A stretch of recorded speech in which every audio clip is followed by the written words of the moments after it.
지난 수요일 아이성 전투의 패배를 통해 실질적인 패배의 원한이 아간에게도 있지만 지도자인 여호수아의 실수에 있었다고 말씀을 드렸습니다. 도대체 여호수아가 어떤 실수를 저질렀길래 아이성의 패배의 원한이 되었을까? 세 가지로 나누는데요. 첫 번째 이유가 무엇이냐면 아이성 전투에 있어서 여호수아의 첫 번째 실수, 바로 하나님께 질문하지 않은 어리석음이 있었다고 말씀을 드렸습니다. 여호수아 1장 말씀에 보면 가나안 정복 전쟁은 하나님이 시작하시는 전쟁이고 그 과정이 하나님이시며 그 마지막에 최후 승리의 열매까지도 하나님이 하시는 성전이 바로 가나안 정복 전쟁이라고 했습니다. 하나님은 그것을 명확하게 하시면서 가나안 정복 전쟁을 시작하셨지요. 그런데 여호수아의 전쟁의 승리에 도취된 여호수아 이스라엘 백성들이 작은 성 아이성의 문제 앞에서는 하나님께 묻지 않는 실수를 범하고 말았다는 것입니다. 그렇게 하나님의 성전임에도 불구하고 하나님의 말씀은 없고 여호수아와 무명의 정탐꾼들의 의견만 남루한 거예요. 한 2-3천 명 올라가서 치면 우리가 너끈히 승리할 수 있을 것입니다. 하나님의 의견은 온데간데 없어요. 하나님의 말씀은 없고 오직 저들의 의견만 있을 뿐입니다. 그렇게 저들의 의견을 가지고 올라갔을 때 어떻게 됩니까? 저들은 완전히 아이성 전투에 패배하고 말았다는 것입니다. 놀라운 것은 여호수아 8장, 우리가 다음 시간에 나누던지 다다음 시간쯤 되겠지만 8장에 보면 정말 재밌는 건 하나님께서는요, 아이성 정복 전쟁에 대한 아주 상세한 구상과 계획을 이미 가지고 계셨다는 겁니다. 복병을 둬야 돼. 또 복병만 두는 것이 아니라 그들에게 어디에 매복해야 되는지 지명까지도 분명히 알려주십니다. 몇 명의 군사가 올라가야 하며 아이성 군사들을 어디로 유인해서 어떻게 처리해야 되는 것까지도 하나님은 아주 디테일한 이 구상과 계획을 가지고 있으셨다는 겁니다. 그런데 문제는 지도자인 여호수아와 무명의 정탐꾼들이 하나님께 묻지 않음을 통해 하나님이 그간 준비하시고 계획하셨던 하나님의 그 모든 구상들이 한꺼번에 수포로 돌아가는 안타까운 장면을 우리가 보게 되는 것입니다. 그 결과는 무엇입니까? 완전한 대패였다는 겁니다. 하나님의 손을 부끄럽게 만들어 버렸어요. 여러분, 오늘 저와 여러분도 마찬가지입니다. 우리가 여리고성과 같은 큰 문제만 하나님께 맡길 것이 아니라 아이성과 같은 소소한 작은 문제도 하나님께 질문하지 않고 내 경험에서, 내 상식 안에서, 내 방식 안에서, 내 방법 안에서 우리가 해결하려고 하면 가장 마음 아픈 게 뭔지 알아요? 하나님이 이렇게 작은 일까지도, 아이성의 문제까지도, 야, 복병을 둬야 돼, 이렇게 매복하는 장소가 있어, 여러 가지 군사가 얼마나 올라가야 되는지, 그들의 군사를 어떻게 유인하고 어떻게 처리해야 되는지, 하나님의 그간의 계획들을 모두 수포로 만들어버리는 어리석음이 우리 가운데 있다는 걸 잊지 말아야 됩니다. 여러분, 질문하십시오. 요만한 일까지도 하나님께 질문하고 하나님이 주신 응답 안에서 결정하고 선택하는 여러분 되길 주님의 이름으로 축복합니다. 정말 중요한 거예요. 두 번째 여호수아의 실수는 무엇이었냐면 바로 자신은 전쟁에 참여하지 않고 군사들만 내보내는 어리석음이 있었다고 했죠. 이게 왜 잘못이 되냐 하면 자신은 진중에 남아 군사들을 통솔하는 대장 역할을 하기 시작했다고 했습니다. 여러분, 가나안 정복 전쟁의 대장이 누굽니까? 그렇죠, 하나님이십니다. 하나님이 시작하셨고 하나님이 통치하시고 다스리는 전쟁이 가나안 정복 전쟁입니다. 여호수아가 언제부터 전쟁에 안 나갔습니까? 언제부터 진중에 남아 통솔하며 진두지휘했습니까? 스스로 지휘관이 되어서 대장 노릇하고 있는 겁니다. 여기서부터 무너지기 시작하는 겁니다. 이것이 여호수아의 두 번째 실수였습니다. 그런데 제가 이 말씀 묵상하면서 드는 생각은 뭐냐면 여호수아가 그리 멀리 있지 않다는 겁니다. 오늘 우리가 예배하고 있지만 우리 안에서 끊임없이 꿈틀대는 자아가 무엇입니까? 대장 노릇하고 싶은 마음입니다. 입술로는 하나님이 내 인생의 주인입니다. 하나님께서 우리 가정의 주인 되십니다. 하나님이 우리 자녀 양육의 주인이 되십니다. 하나님이 대장입니다. 그렇게 고백은 하고 마음으로 그렇게 믿고도 있어요. 그런데 실질적으로 우리 삶의 영역에 가서 가장 결정적인 순간에 하나님의 말씀은 온데간데였고 어째요? 우리의 방식대로 내 경험에 의존해서 내 스스로의 어떤 방식을 따라 결정하고 선택할 때가 얼마나 많은지 모르는 거죠. 그래서 어떻게 됩니까? 하나님의 말씀은 온데간데 없고 내 의견에 따라 내 의지로 선택했을 때는 오늘 성경은 말하는 거예요. 분명히 실패하고 패배하고 만다는 것을 성경은 분명히 말씀하고 있는 것입니다. 여호수아의 세 번째 실수는 무엇입니까? 근거 없는 자신감이었습니다. 자만한 마음이었습니다. 여리고성의 승리에 도취되어서 이유를 알 수 없는 근거 없는 자신감에 그들은 붙들렸습니다. 근거 없는 신념에 붙들렸어요. 여리고성도 이겼으니까 요대로만 하면 요만한 작은 아이성쯤은 우리가 충분히 이길 수 있을 거야. 이거 아주 근거 없는 자신감입니다. 아주 그릇된 신념이라는 걸 우리는 잊지 말아야 되는 겁니다. 하나님께 묻지 않고 무명의 정탐꾼들의 말만 듣고 한 3,000명 정도 올라가면 승리할 것입니다. 이런 마음이 어디서 비롯됐냐는 거예요. 경험에서 비롯된 게 아니라 근거 없는 자신감에서 비롯되었다는 걸 우리는 잊지 말아야 됩니다. 교만입니다. 성경은 말합니다. 교망은 그렇죠, 패망의 선봉이라. 교만했더니 어떻게 됐습니까? 요만한 아이성의 문제로 완전한 실패, 대패를 겪고 마는 것을 보게 되는 겁니다. 교만은 필망입니다. 거만은 넘어짐의 앞잡이라고 성경은 말씀합니다. 교만은 제가 뭐라고 말씀드렸어요? 모든 죄악의 어미가 되며 교만은 사탄의 감정이라는 걸 우리는 절대 잊지 말아야 되는 겁니다. 오늘도 모든 결정과 선택 앞에 내가 혹시 근거 없는 자신감에 쌓여 있지 않은지, 내 경험과 방식과 상식이 하나님 말씀보다 앞서고 있지 않은지 우리는 반드시 살펴봐야 될 것입니다. 이렇게 여호수아와 이스라엘 백성들은 아이성 전투에서 완벽하게 패배를 경험합니다. 그래서 5절에 보니까 어떻게 됐어요? 하반절에 보니까 이스라엘 백성들이 마음이 녹아 물같이 되었더라. 이거 어디서 많이 보던 장면 아닙니까? 이스라엘 백성들이 여리고성을 정복하기 전에 여리고성 안에 있는 백성들의 마음이 이랬다고 성경은 말씀합니다. 근데 이제는 완전히 역전됐죠. 이스라엘 백성들의 마음이 녹아 물같이 되었다고 말씀합니다. 6절 이후에 보니까 지도자 여호수아는 어떻게 됩니까? 옷을 찢고 여호와의 궤 앞에 밤새 엎드려 머리를 티끌을 뒤집어 쓰고 밤이 저물도록 있습니다. 7절 이후에 보니까 어떻게 됩니까? 여호수아는 아이성 요만한 문제 앞에 지금 두려워하기 시작합니다. 겁을 내기 시작합니다. 6절 하반절에 내가 슬프도소이다. 7절에 이르되 슬프도소이다. 두려워하고 걱정하며 슬픔에 매여있는 여호수아의 모습을 보게 되는 것입니다. 그런데 제가 오늘 본문을 보면서 오늘 본문의 말씀의 제목이 뭡니까? 여호수아의 회복이 아닙니까? 참 복음적인 게 뭐냐면 제가 이 본문을 묵상하면서 감동을 받은 건 복음은 여기서 그치지 않는다는 거예요. 복음은요, 하나님은요, 하나님의 사람들을 이대로 옷을 찢고 땅에 엎드려 머리에 티끌을 뒤집어 쓴 채로 아이고 이제 실패했구나, 두려워하구나, 끝인가 보, 슬픕니다 하고 있는 채로 내버려 두시는 하나님이 아니라는 걸 우리는 본문을 통해서 알 수 있는 거예요. 하나님은 여호수아를 낙심한 채로 절망한 채로 내버려 두지 않고 그를 다시 일으켜 세우십니다. 회복시켜 주신다는 거예요. 이게 바로 복음의 능력인 줄로 믿습니다. 우리가 일어설 수 있는 이유가 뭐냐면 복음의 능력이라는 거예요.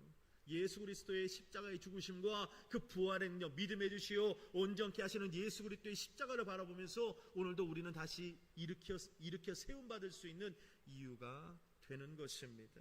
아이성 패배 후에 여호와의 궤 앞에 엎드려 티끌을 뒤집어 쓰고 눈물 뿌리며 참회하는 여호수아를 하나님은 그대로 내버려 두지 않으십니다. 어떻게 하시죠?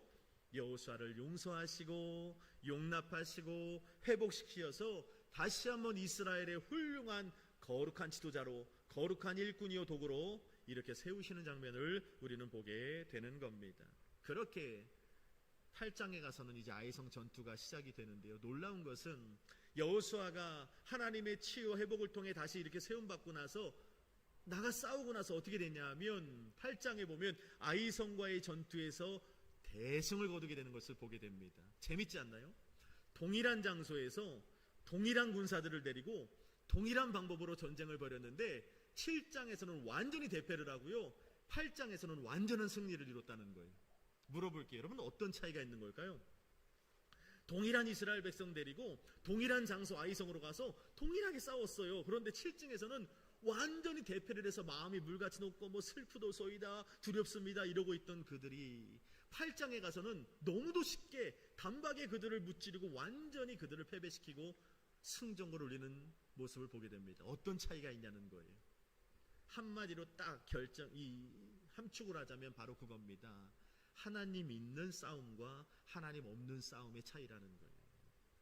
하나님이 함께 계시는 싸움은 반드시 필승인 줄로 믿습니다. 그런데 하나님이 계시지 않는 싸움은 필망이라니까요. 오늘 성경이 우리에게 그것을 알려주고 있는 것입니다. 오늘 우리는 하나님의 사람들 아닙니까? 하나님의 사람들은 하나님의 방법으로 싸우는 사람들입니다. 하나님과 함께 싸우는 사람들이 바로 저와 여러분들인 줄로 믿습니다. 하나님과 함께 싸우면 반드시 승리한다는 것이 오늘 성경의 약속입니다. 그런데 아이성과 같은 소소한 문제인데 그냥 싸워보지 라고 시작을 했다면 어떻게 돼요? 그 시작은 그럴듯하게 시작했을지 몰라도 최후에는 반드시 망할 수밖에, 패배할 수밖에 없다는 것이 오늘 성경의 가르침이라는 걸 우리는 잊지 말아야 하는 것입니다. 주님과 함께 주님 방법으로 싸울 수 있는 저와 여러분들이 되어야 합니다. 자, 그렇다면 하나님이 오늘 여호수아를 어떻게 회복시켜 나아가셨는가를 오늘 성경은 말씀하고 있습니다. 여호수아와 같이 때로는 우리들도 하나님 앞에 범죄하고 우리 연약함 때문에 때로는 하나님 앞에 매질도 당하고 하나님 앞에 어떤 징계를 받을 때도 분명히 있습니다. 그런데 하나님은 복음은 우리를 그대로 내버려 두지 않아요. 우리가 때로는 잘못하고 범죄를 하고 하나님 앞에 징계를 받고 해초리 맞는다 할지라도 하나님은 늘 우리를 회복시키시는 하나님인데 어떻게 회복시키냐는 거예요. 10절 첫 번째 방법은 바로 10절이었습니다. 같이 읽어봅시다. 7장 10절 시작. 여호와께서 여호수아에게 이르시되 일어나라 어찌하여 이렇게 엎드렸느냐. 아멘. 10절에 보니까 하나님께서 여호수아의 회개와 자복 그 눈물 어린 고백을 받으시고 그를 용서하시며 회복시켜 나가시는데 그 첫 번째 방법이 10절에 나왔습니다. 여호와께서 여호수아에게 이르시되 일어나라 어찌하여 이렇게 엎드려 있느냐. 여기 중요한 단어가 있죠. 어떤 단어입니까? 일어나라. 일어나라. 따라합시다. 일어나라. 일어나라예요. 하나님께서는 여호수아에게 명령하십니다. 그 절망의 자리에 머물러 있지 말고 먼저 어떻게 해라? 일어나라. 일어나라. 일어나는 건 하나님이 일으켜주시는 게 아니에요. 명령입니다. 일어나라.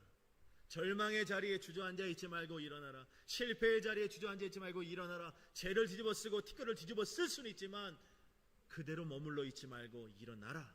주님 말씀하고 계신 것입니다. 아이성의 실패가 여호수아의 부족한 어리석음 때문이든지 혹은 아간의 범죄로 벌어진 일이든지 간에 분명한 것은 하나님께서는요, 하나님의 거룩한 자녀들이 좌절의 자리에 절망의 자리에 주저앉아 있는 것을 결코 보고 싶어 하지 않으시는 하나님이라는 걸 우리는 잊지 말아야 한다는 겁니다. 하나님께서 말씀하시는 거예요. 오늘 우리들이 엎드러질 수는 있지만 일어나지 않는 것은 원하지 않으신다는 겁니다. 일어나라. 그래서 말씀하시는 겁니다. 이사야 51장 말씀에 보면 제가 지난달쯤에 한번 강해를 했던 것 같은데 이스라엘 백성들이 하나님 앞에 범죄합니다. 우상 숭배를 하고 불의를 저지르고 악독한 자리에서 벗어나지 않아요. 선지자의 끊임없는 그 회심의 촉구와 회개의 촉구와 그런 호소가 있음에도 불구하고 저들은 도무지 돌이키지 않습니다. 여전히 하나님 앞에 범죄하고 불의를 저지르고 우상을 숭배하고 결국엔 하나님께서 저들을 바벨론의 손에 넘기기로 결단하십니다. 그렇게 선지자 이사야를 통하여 바벨론의 포로됨을 말씀하시지요. 이사야 51장 말씀에 보면 바벨론 침략의 소식에 대해 이스라엘 백성들은 깊은 절망과 두려움에 빠집니다. 그래서 이사야 51장 14절 이후에 보니까 바벨론의 침략 위기 앞에 이스라엘 백성들은 두려워하는데 자신들의 목숨에 대한 걱정으로 저들은 벌벌 떱니다. 뿐만 아니라 바벨론이라는 깊은 구덩이에서 빠져나오지 못하게 될까 저들은 두려워합니다. 양식이 결핍될까 두려워합니다. 그 외에도 이런저런 걱정들이 끊이지 않습니다. 그렇게 불안과 초조와 근심과 걱정에 피폐한 삶을 살아가고 있습니다. 그때 하나님께서 선지자를 통해 그들을 위로하셨다고 성경은 말씀합니다. 어깨가 축 늘어져 있는 거예요. 아이고 양식이 떨어지면 어떻게 하지? 바벨론이라는 그 70년 고난 가운데 우리 헤어나오지 못하면 어떻게 하지? 거기에 생명 다 뺏기면, 목숨 다 뺏기면 어떻게 하지? 어떻게 하지? 어떻게 하지? 불안과 초조와 근심 걱정으로 나날이 피폐한 삶을 살아가고 있는 거예요. 오늘 우리들의 모습이 아닙니까?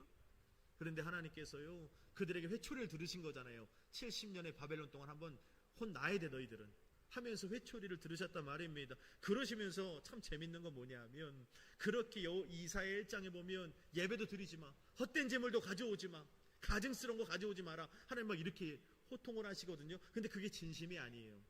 이사야서 41장 이후의 말씀을 보면 그렇게 무시무시하게 호통하시던 하나님이 갑자기 뭐라고 하세요? 나는 너희를 위로하는 자, 너희를 위로하는 자는 곧 나이니라, 이렇게 말씀하십니다. 그러시면서 뭐라고 말씀하냐면, 이사야 52장 1, 2절 말씀을 보니까 제가 너무 좋아하는 말씀인데, 어깨가 축 처져 있는 이스라엘 백성들에게 이렇게 말씀합니다. 너희는 깰지어다, 깰지어다, 일어날지어다, 힘을 낼지어다, 힘을 낼지어다, 예루살렘이여 스스로 일어나 앉을지어다, 스스로 풀지어다. 하나님 그렇게 말씀하시더라는 거예요. 바벨론 포로가 돼서 하나님의 매질 가운데 이제 바벨론 포로로 우리는 70년 포로를 살아야 되는데, 아이고 우리의 생명이, 우리가 양식이 다 떨어져 결핍될까, 구덩이에 빠졌는데 어떻게 될까, 불안하고 초조하고 처져 있는데, 하나님 우리를 버렸는가 보다 하고 있는데, 하나님 뭐라고 하신다고요? 선지자를 통해서 힘을 내라, 일어나 앉아라, 깨어나라, 예루살렘이여 스스로 힘을 낼지어다, 스스로 일어나 앉을지어다. 왜 죽게 될 자를 겁을 내는가 하면서 하나님께서는 하나님의 백성들에게 호통하시는, 다시 한번 힘을 내게 하시는 것을 보게 되는 것입니다. 여러분, 오늘 우리도 마찬가지입니다. 살다 보면 하나님의 자녀지만 여러 가지 실수들로, 여러 가지 죄악들로 또 하나님 앞에 징계를 받을 때도 있습니다. 하나님의 사람답게 살지 못하여서 하나님께서 내리시는 그 호된 준엄한 그 회초리로 말미암아 절망할 때도 있다는 겁니다. 그런데 그 순간에도 하나님 아버지께서는 우리가 절망의 상태로, 두려움의 상태로 머물러 있기를 원하지 않으시는 분이라는 겁니다. 혼이 날 수는 있지만 그럼에도 불구하고 오늘 본문에 말씀합니다. 일어나라, 일어나 앉아라 라고 말씀합니다. 저희 둘째 아이가 왔어요. 결국에는 사춘기가 오셨습니다. 몸집도 커지고 목소리도 커지고 막 그래요. 이제 막 사내의 어떤 그런 뿔뿔 막 그런 향기가 납니다. 짜증도 많이 내는 것 같아요. 횟수가 아주 잦아졌습니다. 얼마 전 제가 휴대폰을 많이 보길래 이 녀석아 휴대폰 좀 그만 보고 이제 공부에 집중해야 될 때다 했더니 나는 중학교, 김정은이도 중학교 2학년짜리들이 무서워서 안 내려오고 있다고 하잖아요. 그 정도로 중학교 2학년 아이들이 무섭다는데 내버려 두랍니다. 내버려 두랍니다. 그래서 그래 내버려 두라고 제가 아이에게 혼을 냈죠. 이러면 안 되지 하고선 아이에게 타작마당을 실행했습니다. 그래서 이 녀석아 이렇게 하면 안 돼. 여러분, 가족에게 가장 제가 가정상담학을 배울 때 가족 간에 가장 중요한 게 있어요. 뭘까요? 제가 이렇게 질문을 하면 대부분 뭐라고 대답하냐면 사랑이라고 대답합니다. 가족 간의 사랑이 최고지. 천만의 말씀이에요. 가족 간에 제일 중요한 게 뭔지 아십니까? 예의입니다. 예의를 지키는 겁니다. 그 다음에 사랑이에요. 가족 간의 예의를 사랑이라는 건요, 하다가도 사랑이 막 불붙으면 뜨거웠다가도 금방 식는 게 사랑이잖아요. 예의를 지켜야 돼요. 부부 간의 예의를 지켜야 되고요, 부자지 간의 예의를 지켜야 돼요, 형제 간에도 예의를 지켜야 됩니다. 예의를 지켜야 건강한 가정이 될 수가 있고, 가족 간의 예의를 지켜야 그 사랑도 유지가 되는 겁니다. 예의를 안 지키면 어떻게 되냐면, 제가 늘 강조하잖아요. 예의를 안 지키면서 나타나는 현상이 모국어를 사용한다고요. 모국어. 그러니까 내가 나를 대하듯이 남편을 대해요.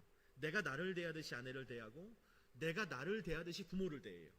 내가 나를 대하듯이 자녀를 대하고. 그러니까 예의가 깨져버리니까 가정이 풍비박산나는 겁니다. 여기서 끝나는 게 아니라 신앙생활도 그렇게 해요. 교회가 다 용납해버렸잖아요. 은혜라는 큰 울타리 안에서 하나님은 다 이해해 주신대요. 저는 한국교회가 이렇게 몰락한 이유가 거기 있다고 봅니다. 은혜라는 울타리, 하나님은 다 용납해 주신대요. 다 이해해 주신대요. 성경은 분명히 그렇게 말씀하고 있지 않거든요. 하나님을 경외해야 됩니다. 두렵고 떨리는 마음으로 하나님을 공경하는 마음이 있어야 돼요. 그 안에서 이해가 있고 용납이 있는 건데, 교회가 그냥 사람들 끌어모으려고 다 이해해 주신다고 그러고 다 용납해 주신다고 그러고, 그러니까 한국교회 이렇게 몰락한 겁니다. 그러니까 신앙생활을 그렇게 가르치다 보니까 어떻게 되냐 하면 모국어가 나오는 거예요. 신앙생활에도 내가 나를 대하듯이 하나님을 대해요. 내가 나한테 하듯이 하나님한테 한다니까요. 그러니까 신앙생활이 너무 쉬워져 버리는 거예요. 성경은 절대 그렇게 말씀하고 있지 않은데. 그러니까 가족 간에도 그런 예의를 지켜야 그 다음에 사랑입니다. 그래서 아이에게 예의를 지켜라 하고선 호통을 좀 했더니 아이가 또 금방 얘기를 들어보더니 내가 아빠한테 좀 잘못했는가 보구나 라고 생각이 들었는지 오늘 말씀과 같이 애가 이렇게 어깨가 축 처져 있는 거예요. 제 눈치를 보니까 여러분 어때요? 자녀가 좀 혼냈다고 어깨가 축 처져 있으면 마음이 편합니까? 요놈의 입 그냥 좀 가만히 있을 걸, 한 번 더 참아줄 거리라는 생각이 들잖아요. 너무 미안하더라고요. 그래서 둘째 아이를 데리고, 저희 아내도 지금 모르는 사실인데 둘째 아이만 데리고 제가 삼겹살집을 갔습니다. 저희 아이가 삼겹살집 정말 좋아하는데 산흥에 조그만 집이 있어요. 제가 거기를 데려가서 둘이서 4인분을 먹었습니다. 맛있게 먹고 나서 잘 먹었니? 그랬더니 잘 먹었대요. 그래서 제가 이렇게 말했어요. 아빠한테 미안하지? 그랬더니 미안하대요. 잘못했다고 해. 잘못했어요 그러더라고요. 그래서 제가 그래 잘못했으면 됐다 하고선 나오면서 그랬어요. 어깨 펴. 잘못했잖아. 그럼 잘못했으면 혼나야지. 혼났으면 혼난 것으로 끝나는 거야. 어깨 펴라. 그랬더니 둘째 아이가 저를 보고 씩 웃더라고요. 거기서 끝나는 거예요. 부모의 마음도 그렇지 않습니까? 아이가 어깨가 축 처져 있으면 그냥 너무 속상한 거예요. 잘못은 했지만, 호되게 혼을 쳤지만 너무 마음이 아픈 거죠. 어깨 피라고 말하는 겁니다. 여러분 감히 부모의 마음과 하나님 마음을 견딜 수는 없겠지만 오늘 하나님이 그런 거예요. 여호수아가 티끌을 뒤집어 쓰고 아이고 잘못했습니다. 지금 두려워요. 불안해요. 슬프도소이다 하니까 하나님 그게 너무 마음이 아프신 거예요. 뭐라고 말씀하십니까? 일어나라. 10절에 어찌하여 이렇게 엎드려져 있는가? 네가 누군데 지금? 네가 누군데 왜 이렇게 엎드려져 있는 거야? 일어나라. 알았어. 일어나라 하시면서 11절 이후에 보니까 어떻게 해요? 이제 이 문제를 풀어갈 수 있는 방법을 하나님께서 그에게 알려주시는 것을 보게 되는 겁니다. 여러분 하나님이 우리를 회복하실 때요, 첫 번째 방법 뭡니까? 일어나라. 일어나시길 바랍니다. 일어나는 건 하나님이 하시는 게 아니에요. 우리 스스로가 그래 내가 잘못했을지라도 면목 없지만 염치 없지만 자격 없지만 다시 주님의 십자가를 바라보겠나이다 하고선 일어서면 그때부터 회복이 시작되는 줄로 믿습니다.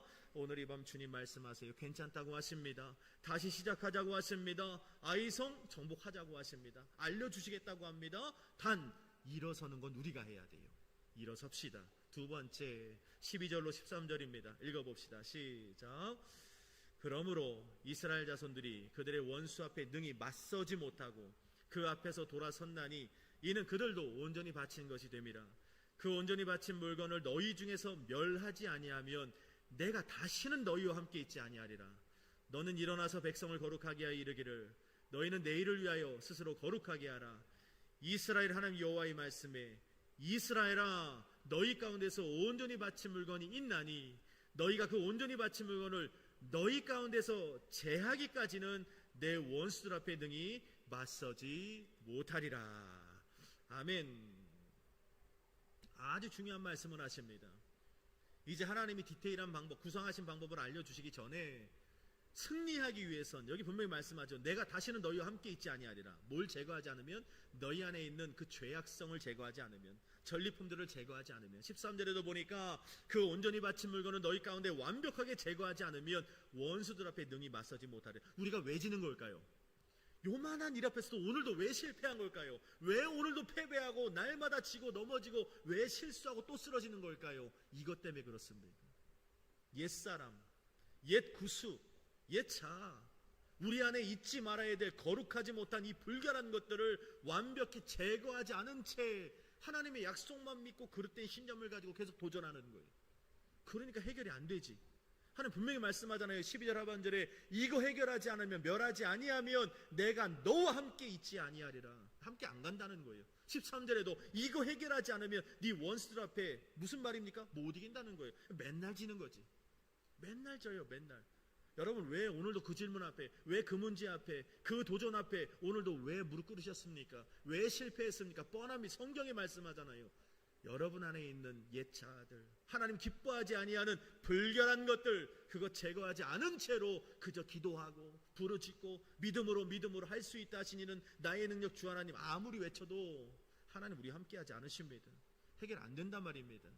오늘 주님께서 그거 해결하라고 말씀합니다. 그것부터 제거하라고 분명히 성경은 말씀하고 있는 겁니다. 진정한 회복의 은혜를 누리려거든 내 안에 남겨진 악의 젠제들을 완벽하게 제거하라고 말씀하는 거예요. 제가 여러 번 간증했지만 제가 청년부 사역을 할 때 청년들 저 멀지 않은 나무 많은 광릉 수목원 안에 광림 뭐죠? 거기가 광림하우스, 거기에 가서 제가 집회를 했습니다. 청년들을 모아놓고 예배를 드리는데 원래 성령대망의 첫 시간으로 제 강사로 간 건데 아이들에게 물어봤어요. 너희의 신앙의 성장을 가리고 있는 그 존재들이 무엇이냐고 물어봤는데 갑자기 아이들이 우는 거예요. 너무 충격을 받았죠. 원래는 성령불 기도회를 인도하러 갔는데 성령불 기도회가 아니라 너희의 성장을 가로막는 일들이 뭐냐고 물어봤는데 아이 첫 아이부터 막 눈물 흘리니까 눈물바다가 된 거예요. 왜 이러지 하고선 야 성령대망에는 잠깐 뒤로 미루고 이 치유 성회를 해야겠다 해서 물어봤습니다. 야 무기명으로 너희의 성장을 가로막는 그 존재들을 하나씩 적어내자라고 했습니다. 근데 제가 거기에 모인 청년들을 너무 잘 알거든요. 왜냐하면 제가 관리하는 친구들이었고 다 찬양팀이고 워십팀이고 예배팀들이고 교회 학교 청소년부 교사들이었거든요. 청년들이 20대 중후반에 너무 잘하는 친구들이었기 때문에 설마 했습니다. 근데 이 친구들이 적어낸 성장, 믿음의 성장을 가로막는 그 결과물들이요 저는 너무 충격적이었습니다. 내가 너무 잘하는 친구들이었는데 겉으로는 너무 신실한 척하지만 그 뒤에 너무 추한 모습들이 있는 것에 충격을 받았습니다. 그 대답이 뭐였냐면 뭐 술, 담배는 이루 말할 것도 없고요. 거기 보니까 음란함들, 이성 친구, 물란함, 게임 중독, 게으름, 혈기, 부모에 대한 분노, 게임 중독, 온라인 중독, 도박, 할 것 없이 얼마나 많이 나왔는지 몰라요. 우리 아이들이 그렇게 성령 충만하고 예배팀을 하고 워십팀을 하고 하는 애들이 이런 일들을 하고 있단 말이야? 저는 너무 깜짝 놀랐습니다. 그런데요 성령이 임하시니까요 그래서 그 한 가지들을 펼쳐가면서 누군지 모르지만 야 눈물로 기도하자 했는데 정말 그 기도를 할 때 눈물바다가 되더라고요. 그런데 뻔히 누군지 알아요. 이거 적어낸 사람이 누군지 알아요. 그런데 성령님이 함께 하시면요 그게 판단과 비판의 손가락질의 이유가 되질 않아요. 진짜 회개가 임하잖아요. 성령이 임하시는 회개가 임하잖아요. 그러면 아이고 누구가 판단 정죄 그런 거 생기지 않습니다. 정말 가엾은 마음에 그를 위해서 기도해 주게 돼요. 그날 밤새도록 눈물흘려 기도했습니다. 아이들과 함께 정말 하나님 앞에 성령님 이 죄악에서 벗어나게 해달라고 눈물흘려 기도했어요. 놀라운 건요 그날 금요일 저녁이었는데 금요일 토요일 성회를 하고요 주일날부터요 청년부 분위기가 달라졌습니다. 그날 모였던 청년부가 9명이었는데요 여러분 그리고 나서 청년부가 부흥하기 시작하는데 그 조그만 교회 청년 출석이 40명이었습니다. 그 시대의 청년 철석이. 그래서 그때부터 캠프 사역이 시작이 된 거예요. 청년들이 모이니까. 여러분 그런 놀라운 회복이 언제 일어났습니까? 우리 안에 있는 불결함들을 제거할 때였습니다. 그게 우리 안에 잔재로 남아져 있으면요 분명히 성경은 말해 내가 너와 함께 있지 아니하리라. 네 원수 앞에 너 서지 못한다. 오늘 이상하게 그 재정의 문제 앞에서 그 궁핍과 결핍의 문제 앞에 그 사람의 문제 앞에서 그 막막한 미래의 문제 질병의 문제 앞에서 관계의 문제 앞에서 여러 가지 모호한 그런 문제들 앞에서 끊임없이 물을 끄는 이유가 무엇인지를 한번 곰곰이 생각해보고 진짜 그게 그 문제입니까? 아니면 하나님 앞에 내가 버리지 못하는 나의 그릇된 자아들 패역하고 더러운 거룩하지 못한 불결함 때문입니까? 한번 하나님 앞에 솔직히 이 마음에 질문해 보자는 거예요. 그리고 그것 제거해보고 하나님 앞에 서보자고요. 마지막 세 번째로 이게 뭐라고 말씀합니까? 13절에 보니까 너는 일어나서 백성을 어떻게 하라? 거룩하게 하라. 내일을 위하여 스스로 거룩하게 하라 라고 말씀합니다. 거룩함이 아이성을 무너뜨리는, 거룩함이 여러분 삶에 있는 아이성의 문제를 해결하는 방법이 되는 줄로 믿습니다. 거룩해야 돼요. 왜? 하나님 아버지가 거룩하신 분이기 때문에 그렇습니다. 레위기 11장 45절에 하나님이 거룩하시니 너희도 거룩해야 된다고 말씀합니다. 베드로전서 1장 10절에 기록되었을 때 내가 거룩하니 너희도 거룩할지어다. 여러분 거룩이라는 말에 너무 많이 들었죠. 원본은 카다시라고 쓰였습니다. 히브리 말로. 카다시라는 말의 뜻은 단순해요. 구별되다, 다르다라는 뜻입니다. 오늘 재밌지 않나요? 하나님께서 이스라엘 백성들에게 13절에 거룩하게 하라, 내일을 위하여 거룩하게 하라. 이 말씀은 역으로 말하면 무슨 뜻이에요? 오늘 이스라엘 백성들이 그렇죠, 거룩하지 못한 상태라는 거예요. 거룩하지 못한, 아니 나름대로 나이스하고 거룩한 줄 알았는데 하나님 보시기에는 거룩하지 못한 거예요. 왜? 잔재가 남았으니까. 옛사람, 옛자, 옛구습, 옛언어, 광야에서의 모습, 애굽에서의 모습, 요단강 저편에서의 모습을 아직도 버리지 못하고 있는 거예요. 아까 말씀드린 것처럼 하나님 없어도 되는 전쟁, 우리의 의견이 하나님 말씀을 앞서는 그런 모습들, 이런 것들이 아직 저들의 모습 가운데 나타난 겁니다. 하나님 그래서 구별된 모습으로 나아가라 말씀하고 있는 겁니다. 그럼 말씀을 정리해 봅시다. 오늘 우리 가운데 하나님 회복을 원하세요. 여러분들이 주저앉아 있잖아요. 저도 마찬가지예요. 오늘 밤에 기도의 제목이 있거든요.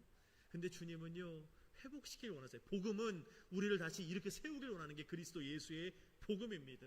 사단은 지금이 십자가 위에 있는 예수가 끝이라고 말하지만 그리스도의 복음은 부활의 증인, 부활의 복음이라고 하잖아요. 그 다음을 조성하신 하나님은 여러분을 이렇게 세우길 원하십니다. 그리고 세 가지를 말씀하는 거예요. 첫 번째, 일어나라, 일어나라. 두 번째는 무엇입니까? 악의 잔재들을 제거해라, 반드시 제거해라. 세 번째, 구별되라. 뭔가 달라도 달라야 한다. 주님 말씀하시는 겁니다.